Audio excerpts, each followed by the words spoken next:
Opinión y análisis de los hechos noticiosos. Una mirada diferente con Juan Cruz Olmeda. El doctor Juan Cruz Olmeda, profesor investigador del Centro de Estudios Internacionales del Colegio de México, analiza el inicio de la presidencia de Abelardo de la Espriella, el cual ha estado marcado por el terremoto que se registró en Colombia el pasado 10 de agosto. El inicio de la presidencia de Abelardo de la Espriella en Colombia ha estado inevitablemente atravesado por el terremoto que experimentó el país a pocos días de su toma de protesta y que afectó de manera contundente a Cali y a la zona del eje cafetero. El sismo tuvo lugar el pasado lunes 10 de agosto y registró una magnitud de 7.4 grados. Si bien se sintió en casi la totalidad del país, fue en las zonas más cercanas a su epicentro en las que se registró la caída de edificaciones, así como alrededor de 300 muertes hasta el momento, cientos de desapariciones y miles de personas heridas y afectadas por las consecuencias del evento. El hecho de que esta tragedia haya ocurrido tan solo 3 días después de que de la Espriella tomara protesta como presidente en la ciudad de Cali, no solo llevó a redefinir las acciones de su muy reciente gobierno, sino que además dejó en un segundo plano la discusión sobre algunas de las primeras decisiones tomadas por el flamante presidente.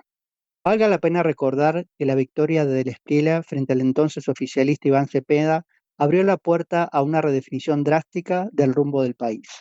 El ahora presidente construyó su candidatura como un outsider de extrema derecha, identificado con los liderazgos de Trump, Milei y Bukele, y llegó al cargo prometiendo revertir muchas de las políticas implementadas por su antecesor y primer presidente de izquierda del país, Gustavo Petro.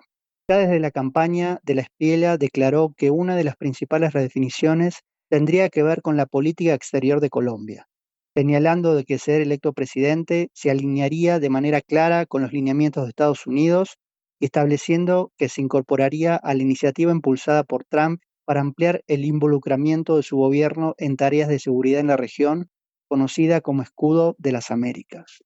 Desde la ceremonia en la que fue investido como presidente y a la que concurrieron figuras de referencia de la derecha regional como los presidentes de Argentina Javier Milei, de Ecuador Daniel Noboa, de Chile José Antonio Kast y de Honduras Narri Asfura, hasta que ocurrió el sismo, varias medidas dejaron en claro el cambio de rumbo. En términos de la vinculación con Estados Unidos, el Espriella anunció la cooperación activa con dicho país para el combate al narcotráfico en territorio colombiano, abriendo las puertas para la llegada al territorio del país de fuerzas de seguridad norteamericanas. También se destacó la intención de profundizar los vínculos en términos económicos, buscando aumentar la inversión norteamericana en Colombia. A lo anterior se sumó la intención de estrechar vínculos con Israel, aliado de Estados Unidos, lo que se tradujo en la decisión de reconocer la soberanía de dicho país sobre los altos del Golán. Este viraje, en términos de las alianzas de Colombia con el resto del mundo, ha supuesto al mismo tiempo hacer clara la distancia con los gobiernos latinoamericanos de izquierda. No llamó la atención entonces que ni Claudio Sheinbaum ni Lula estuvieran presentes en la ceremonia de toma de protesta. En el caso del gobierno mexicano, este estuvo representado por una funcionaria del Servicio Exterior de segundo nivel. También esos primeros días mostraron algunas líneas de acción que se plantearon como relevantes en términos de política interna.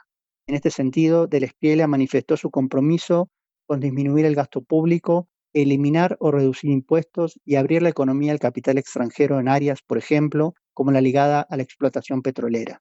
En este último caso, incluso se anunció la decisión de permitir el fracking, práctica que había sido resistida de manera activa por el gobierno de Petro. El otro plano que el gobierno ha declarado como prioritario es el de la seguridad.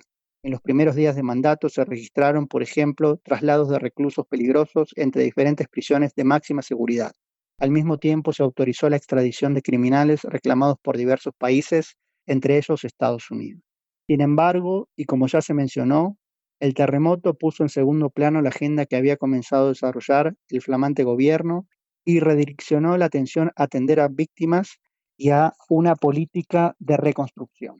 El hecho de que el evento ocurriera cuando las nuevas autoridades recién estaban instalándose en sus cargos determinó que las primeras reacciones fueron algo desorganizadas y también llevó a de la Espriella a buscar mostrarse hiperactivo y presente en las zonas más afectadas.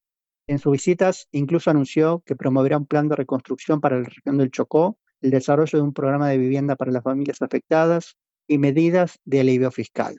Lo anterior podría poner en pausa las políticas de austeridad que planeaba llevar a cabo.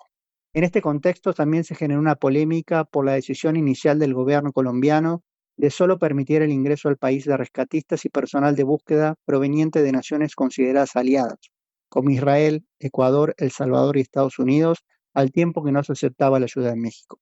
La situación parece haberse revertido posteriormente, pero igual deja en claro que para Del Espriella el alineamiento internacional estará asignado por las cercanías ideológicas. En cualquier caso, de cómo el flamante gobierno logra afrontar la tragedia dependerá sin duda su futuro.